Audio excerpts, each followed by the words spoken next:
In this slide cast, we're going to look at the contract setup, that bit shown in red, the bit between when the contractor receives the acceptance letter and the contract is formed and when the construction works actually commence.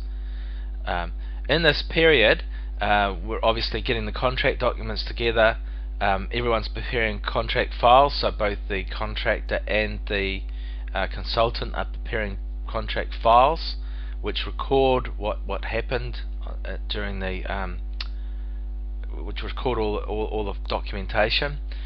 Bonds and insurances are being set up by the contractor. The contractor is also preparing a program. There's towards the end of it, there's the contract setup meeting where we all decide what's going to happen, and then there's the site handover. So we're going to look at each one of those in turn.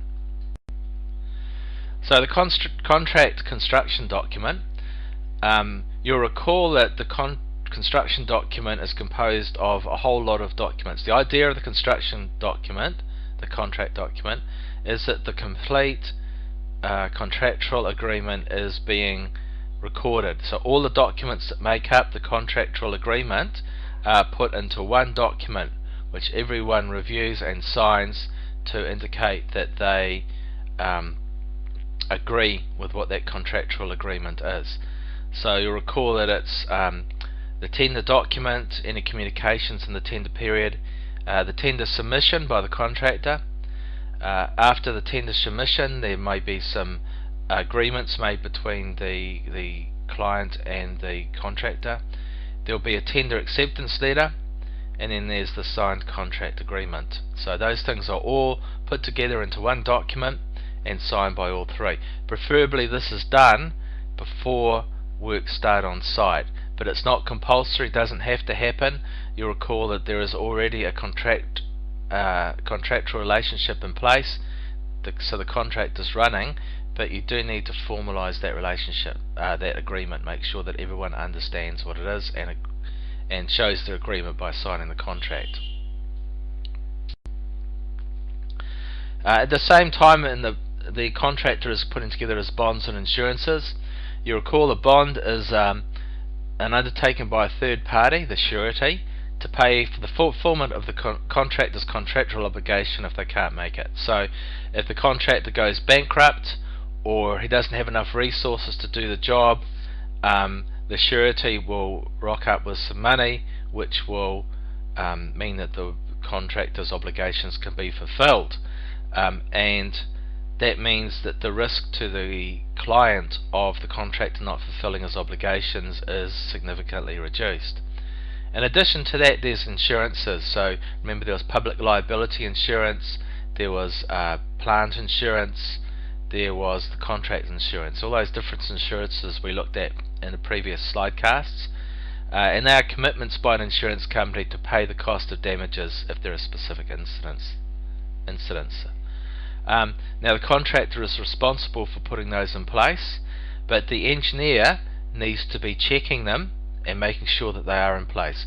So you'll recall that in NZS 3910 there's a whole lot of forms about bonds and insurances that the sureties and the insurance companies fill in and give to the contractor, and the contractor gives them to the engineer.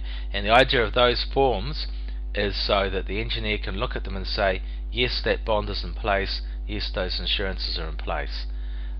He needs that documentation, and he will take that documentation and he will put it on his contract file to show that the bonds and insurances were in place.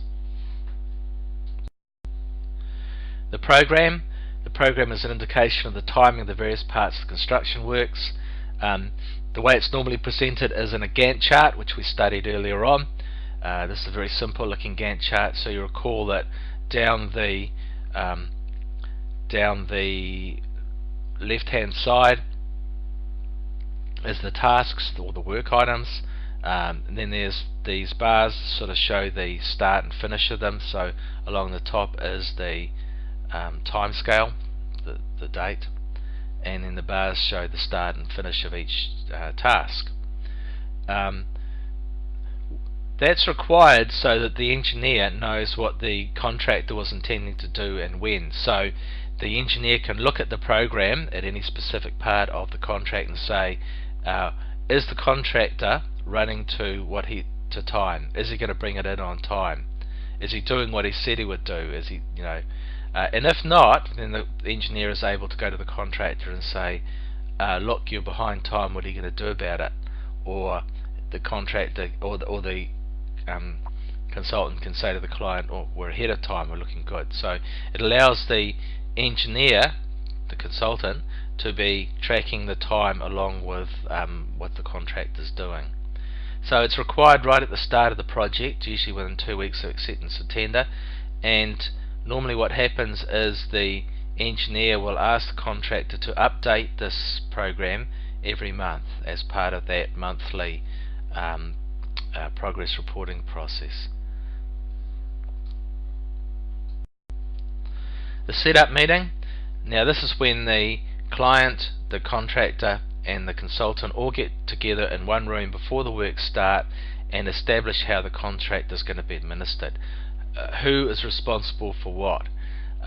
Who is talking to who? So for instance, they might say, well, this is the engineer's representative, he's going to be on site for all the time, and he will be talking to the contract's representative who's also on there. One level up, there might be the contractor's director talking to the senior consultant. So those lines of communication need to be established. You're also talking about potential issues. So the client might say, well, this site is next to a school, for example, we're a bit concerned about safety issues with kids running onto the site, or something like that. So those potential issues are talked about then, and with a hazard or something like that, the contractor will be asked to tell the consultant and the client what he's going to do about it. So you'd say, look, there's a school next door, we're concerned about kids running on site, what are you going to do about it? And the contract would say, well, we're going to be putting up big fences, we're going to go and talk to the school, all those sort of things. So you're talking about all those issues up front, because the client and the consultant need to know what the contractor's intentions are. The contractor needs to have all the information about the site that the consultant and the client have as well. So it's important that all three parties talk to each other. So it's held before the contractor establishes on site, and you have all three parties there.